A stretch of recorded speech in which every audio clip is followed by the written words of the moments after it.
Valentine day বলে কথা আর ফুলের দোকানে ভিজিট করব না, এটা তো হতেই পারে না। মনের মতো কয়েকটা রেড রোজ নিয়ে আমি চলে গেছিলাম একটা ক্যাফেতে একটু চিল করার জন্যে। তো ক্যাফেতে ঢুকতেই দারুণ চমৎকার কফির গন্ধ নাকে এসে পড়লো। দেন পরে আমি দেখলাম এখানে বস্তা বস্তা কফি বিনস রাখা আছে, যার গন্ধ পুরো ক্যাফেতে ভরে গেছিলো।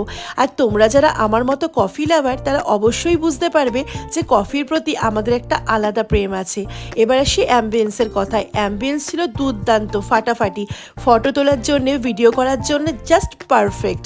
তো আমিও ব্যতিক্রমী না, আমিও কয়েকটা ভিডিও করে নিয়েছিলাম। দেন ওদের ওখান থেকে অর্ডার করেছিলাম চকো ব্রাউনি ব্লেন্ড আর চকো ফিল কুকি ব্লেন্ড। আর এরকম অ্যাম্বিয়েন্স দেখতে দেখতে কফি খাওয়ার মজাই কিন্তু একদম আলাদা। ওদের প্রত্যেকটা কোল্ড কফি খুব ভালো, কিন্তু ওরা আমাকে সাজেস্ট করেছিল এই দুটো নেওয়ার জন্যে। এবার বলি কেমন টেস্ট ছিল। টেস্ট ছিল অসাধারণ, দারুণভাবে আইসক্রিম ইউজ করা হয়েছে, অসম্ভব সুন্দর কফির ফ্লেভার ছিল, জাস্ট ফাটাফাটি। এরপর নিয়েছিলাম fish and chips. Fish and চিপসটাও বেশ সুন্দর খেতে ছিল, অনেকগুলো ফ্রেঞ্চ ফ্রাই দিয়েছিল আর পুরো মাছের ঠাসা ছিল ফিশ অ্যান্ড চিপসটা। তারপর নিয়েছিলাম চিজ গার্লিক ব্রেড, এটা অপূর্ব টেস্ট ছিল। আর ছিল উইংস ফ্রাই, প্রত্যেকটার প্রাইসই ঠিকঠাক ছিল আর টেস্টও ছিল অসম্ভব সুন্দর। এখন এডিট করতে গিয়ে আমার জিভ থেকে জল পড়ছে, মনে মনে ভাবছি আবার কবে যাব। আর তোমরা যদি জানতে চাও আমি কোন ক্যাফেতে গেছি অবশ্যই কমেন্টে বলো, আমি তোমাদেরকে বলে দেব। এবার ওদের ভেতরের না ওখানে মানে কফি বিনসও কিনতে পাওয়া যায়। তোমাদেরকে তো আগেই বলেছি কফির প্রতি একটা চরম ভালোবাসা আছে, তাই আমিও একটু জানতে লাগলাম যে এখানে কী কী প্রকারের কফি পাওয়া যায়, মানে ব্ল্যাক কফির জন্য কোনটা বা মিল্ক কফির জন্য কোনটা, কীরকম কী প্রাইস রয়েছে সব জানতে চাইলাম।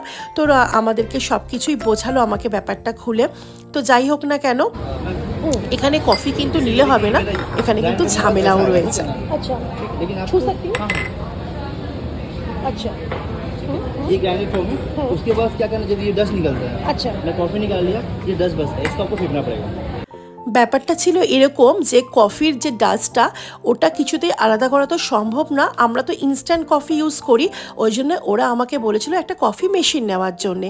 কিন্তু কফি মেশিন তো এই মুহূর্তে নেওয়াটা সম্ভব ছিল না, সেই জন্য লাস্ট আমাকে বললো এই যে ছাঁকনি টাইপের জিনিসটা এটা একটা নেওয়ার জন্যে, এর মধ্যে কফির গুঁড়োটা দিয়ে একটু গরম জল দিয়ে খানিকক্ষণ রেখে দিতে হবে। আর তারপরে দেখো এটা তোলার পরেই কিন্তু পুরোপুরি কফিটা রেডি হয়ে গেল। এবার এর মধ্যে তোমরা মিল্ক দাও বা এমনি জল দাও দিয়ে ইউজ করতে পারবে।